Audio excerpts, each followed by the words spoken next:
What's going on, guys? Welcome back to my channel. This is Leo's Nerd Talk, and today we're going to be going over The Smashing Machine. So let's get into that. Hi, my name is Leo Neves. I talk about movies, TV show, video game related, or just anything nerdy. You are in the right place. And like I said, today we're talking about The Smashing Machines. Without further ado, let's get into the review. I knew almost nothing about this movie. I wasn't even aware or known about this person of Mark Kerr, who was a MMA fighter from the late 90s, early 2000s. And I had no idea about the story. So coming into this, I was very interested seeing a role that had Dwayne Johnson in a more serious role. I was very excited for that because it seems like he's kind of been doing the same thing for the last 10 years of just playing the big brooding kind of action hero. Seeing him do something a little bit more dramatic, I was very excited to see what he was going to bring to that table. And it just seemed like a very interesting movie. I like biopics. I enjoy biopics very much so. So this is definitely right up my alley. But before I give you my thoughts about The Smashing Machine, let me know what you guys thought about this movie in the comment section down below. Let me know if you guys were aware of this person. If you are some of you out there that have seen him fight live from back in the day, that would be very interesting to see and how you like the story after seeing this movie come out. But with that being said, let's go ahead and get straight into my pros. And starting my pros, let's just go with the big ticket here, and that is Dwayne Johnson. Like I mentioned in the beginning, seeing him in a role that is a little more dramatic and not just him being this big action hero was absolutely pleasing to see. I think he absolutely killed it in this role. You know, there's still some, The Rock tendencies here and there in this kind of performance that he gave here, but overall I think it was a fantastic performance. Very dramatic. You can definitely see the heart. You can definitely see that he cared about the role as well. It kind of definitely fits very well with also his own personal background of him also being a wrestler as well. And I feel like you can definitely sense that through his performance, and it was very, very pleasing to see him jump into something a little more dramatic again. And I'm very excited to see where this kind of takes him to. We don't want to see The Rock do the same movie essentially or play the same role over and over and over again. We want to see a vast variety because The Rock or Dwayne Johnson is a fantastic actor, and in his earlier days of his career where he had more prominent roles that were a lot more serious, and those were like the best of his years, and until he started jumping into the whole Fast and Furious style, and been doing that for the last decade or so. So seeing him in a more dramatic role was absolutely amazing. I very much enjoyed his character. I enjoyed his whole story of very heartbreaking story as well. Someone who made a name for himself very, very fast, a very quick up and comer fighter, and just kind of seeing the hardships and the drug abuse and a bad relationship and all these different things kind of go throughout his life that really just brought him downhill.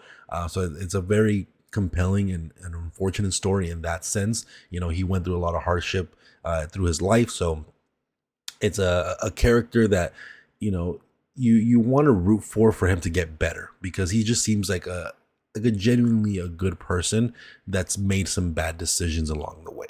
Another performance that I thought was very outstanding is also Emily Blunt as his girlfriend, I believe, because it says that they got married after the fact. So I'm assuming during this time period that we're seeing him, it is still just his girlfriend. But Emily Blunt gave a fantastic performance, a lot of emotion in her character, a lot of up and downs in terms of like how she feels about the Mark Kerr, where she's like infatuated with him, extremely in love. Then you have crazy fighting sequences between them, or fight sequences, but arguments between them that are, just spew a lot of emotion, and you just kind of see this very toxic relationship between them two, and just kind of where it leads them to in a very dark path. So again, Emily Blunt was an absolute fantastic performance in this movie as well. I also thought the directing was amazing, a very great directing style, I think, where this movie didn't really feel like a cinematic type of professional filming style. It kind of had more of that like rawness to it, where someone was like actually there filming them. It felt very similar to, not to take anything away from the style of the movie, but it felt similar to what you would see in typically like The Office, where, you have like those like zoom ins in characters or just tracking shots. And like if someone was literally there walking with them, that it just kind of had that to it. And I think that very much fit the style of the movie, where it felt a little bit more old school. And I really liked that. It had a nice little grain filter over the entire film as well. So it made you feel like you were in that era, those late 90s era. Great costume design, great set pieces.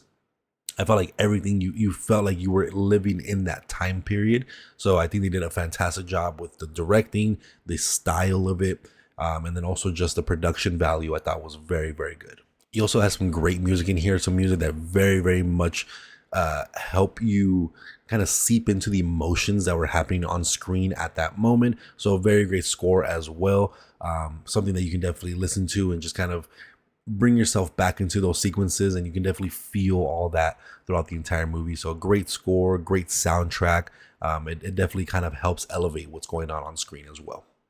Another pro as well is just the makeup design as well on Mark or Dwayne Johnson, where he was a little bit unrecognizable. And I was very surprised because from the posters, it looked like it's Dwayne Johnson. But when you're watching the movie, they did something with like his face or his eyebrow section where they kind of made him look a bit different, where you weren't sitting there just being like, oh, this is just The Rock, dude. Like it's easy to tell that it's just The Rock. You really feel like you're watching this Mark Kerr guy. When you look pictures of Mark Kerr, the real person, he looks very, very similar. So they did a great job in the makeup department to make Dwayne Johnson look different and a little bit unrecognizable. But overall, this is just a pretty compelling story of kind of what happened to this guy. From what they kind of say, it's like a true pioneer of the fighting, mixed martial arts kind of scene, to be like a more proper sport that we kind of see now, especially with like UFC and things like that. So a very, very compelling story, a character you can definitely invest yourself in. There's still some things that we'll talk about a little bit later, but I think overall for telling this story of Mark Kerr, I think it did its job very, very well, and it was a beautifully done movie. But with that being said, let's go ahead and get into my cons, and let's go with the small con here. And this movie, of course, surrounds itself around the MMA kind of scene when it comes to like UFC or Pride 7, and for it being very heavily focused on a character whose whole career is about fighting, the fight sequences and fight choreography were a little underwhelming to say the least. A lot of times very boring, very quick. This movie felt like it was trying to focus more on the actual drama of Mark Kerr, which I can totally understand, but you could throw a little bit more better fight sequences in there surrounding a character whose whole life is about fighting. You know, a great example is a movie called Warrior. I don't know if you guys ever seen that movie. One of the best movies I've ever seen in my entire life. That has a very, very compelling story with compelling characters, a lot of emotion, a crazy father-son dynamic, and it has amazing fight sequences to really amp up what's kind of going on the surrounding areas besides just the fighting. Where this, it felt like it was trying to focus a little too much on the drama, and the fight sequences were again very boring. Happened 2 minutes, maybe a minute of fighting, and then it was done. You never really knew if they were like in round 1, round 2, what were the rules.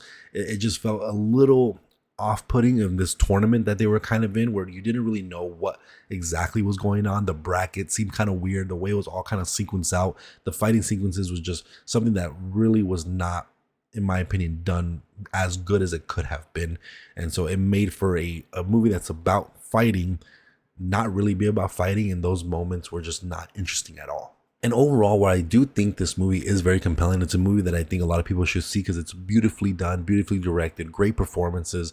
There was still something about it that was hard for me to keep myself fully invested in it, where I found myself kind of dozing off a bit. The middle act is a little bit of a drag as well. You know, you definitely feel the length of this movie, and especially again because it kind of focuses a lot on just the personal hardship that Mark Kerr went through.